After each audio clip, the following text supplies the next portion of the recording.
नमस्कार भक्तों, आपका स्वागत है धार्मिक यादें चैनल पर।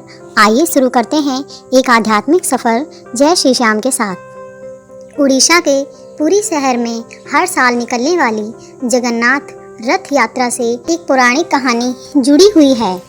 पद्म पुराण के अनुसार एक बार भगवान जगन्नाथ की बहन सुभद्रा ने अपने प्रिय भाई से द्वारका नगरी देखने की इच्छा जताई। तब जगन्नाथ भगवान ने अपने बड़े भाई बलराम और अपनी लाडली छोटी बहन सुभद्रा को रथ में बैठाया और नगर दिखाने के लिए निकल पड़े। सुभद्रा के द्वारिका दर्शन की इच्छा पूरी करने के लिए श्री कृष्ण और बलराम ने अलग अलग रथों में बैठकर यात्रा की। सुभद्रा की नगर यात्रा की स्मृति में रथ यात्रा पुरी में हर साल होती है। इस रथ यात्रा के बारे में स्कंद पुराण, नारद पुराण और पद्म पुराण और ब्रह्म पुराण में भी बताया गया है।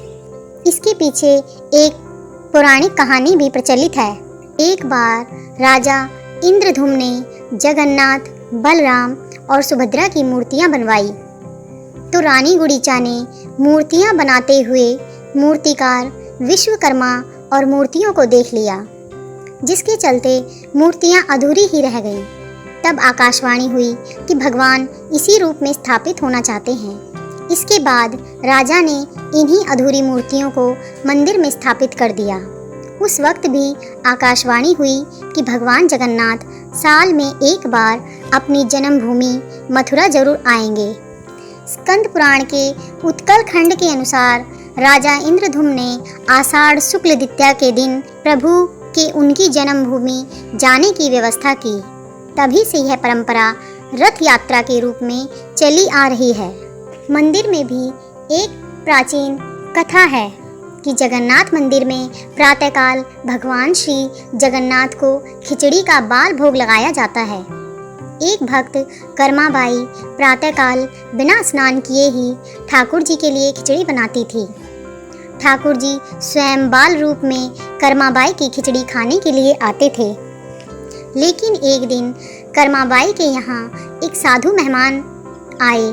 उसने जब देखा कि कर्माबाई बिना स्नान किए ही खिचड़ी बनाकर ठाकुर जी को भोग लगा देती हैं, तो उसने उन्हें ऐसा करने से मना किया और ठाकुर जी को भोग बनाने व अर्पित करने के कुछ विशेष नियम बताए। अगले दिन कर्माबाई ने इन नियमों के अनुसार ठाकुर जी के लिए खिचड़ी बनाई, जिससे उन्हें देर हो गई और वह बहुत दुखी हुई कि आज तो मेरे ठाकुर भूखे हैं। ठाकुर जी जब उनकी खिचड़ी खाने आए, तभी मंदिर में दोपहर के भोग का समय हो गया और ठाकुर जी झूठे मुंह ही मंदिर पहुंच गए। वहां पुजारियों ने देखा कि ठाकुर जी के मुंह पर खिचड़ी लगी हुई है। तब पूछने पर ठाकुर जी ने सारी कथा उन्हें बताई। जब यह बात साधु को पता चली तो वह बहुत पछताया और उसने कर्माबाई से क्षमा याचना करते हुए उसे पूर्व की तरह ही बिना स्नान किए ही ठाकुर जी के लिए खिचड़ी बनाकर ठाकुर जी को खिलाने के लिए कहा। आज भी पुरी के जगन्नाथ मंदिर में प्रातःकाल बाल भोग में खिचड़ी का ही भोग लगाया जाता है। मान्यता है कि यह कर्माबाई की ही खिचड़ी है। भगवान जगन्नाथ आपकी सभी मनोकामनाएं पूरी करें।